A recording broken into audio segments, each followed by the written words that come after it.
mà rùm pin trung rùm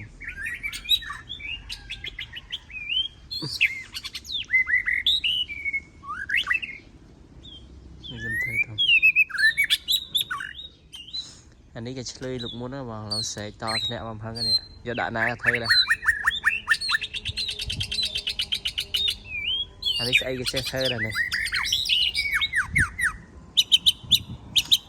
xâm lấy cái chơi này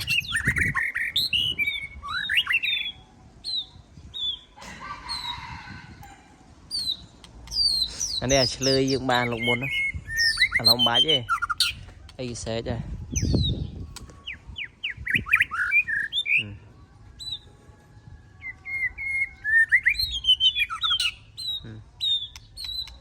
cái tầm pin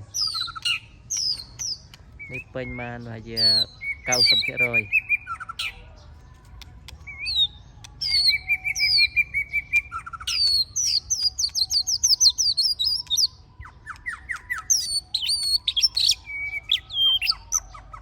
anh ấy ngay muốn vô tập thầy đã thầy mà chul này ăn cho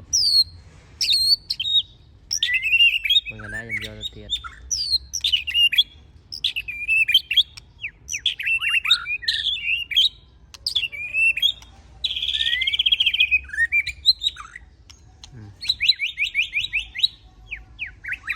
anh ấy sẽ lười nè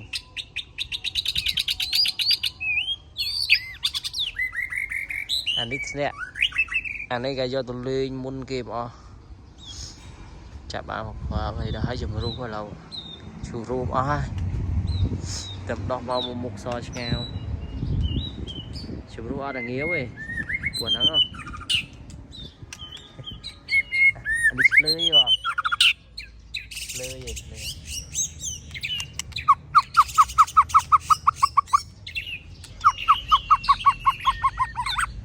lưới nè bọn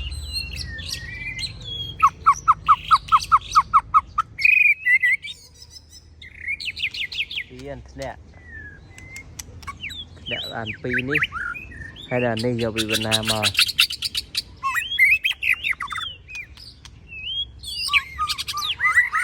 nè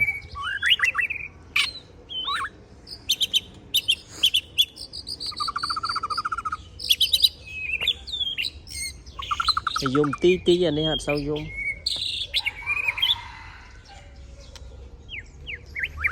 lên đi lên phải lên ấy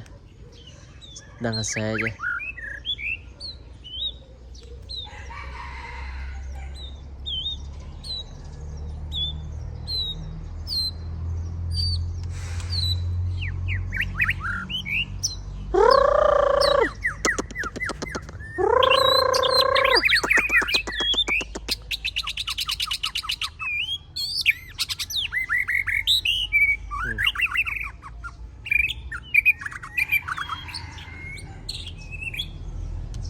không buôn là lại ai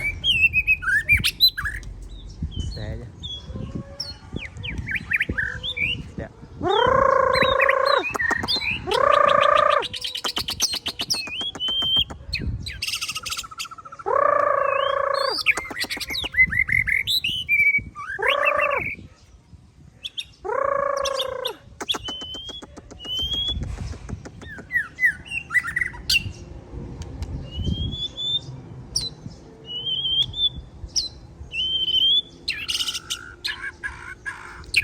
Anh ấy mua là nghiêng của xe này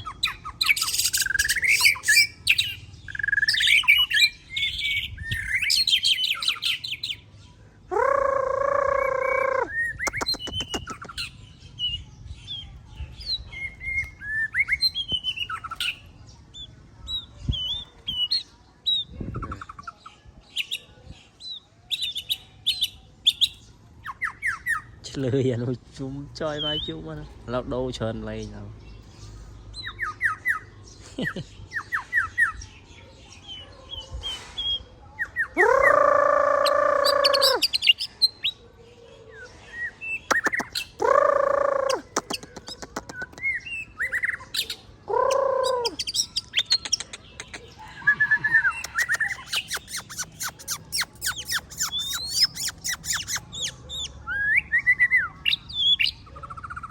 anh em lên bãi chan lên ấy thơ chờ này sạch nè nè chơi là nên mua đây chơi đi chơi VIP à nè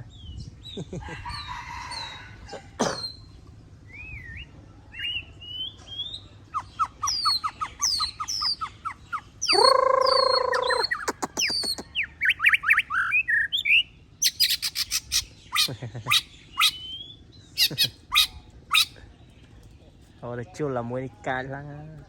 pi trận nhiệt ba này rồi là chưa này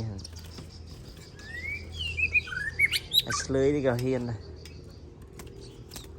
chưa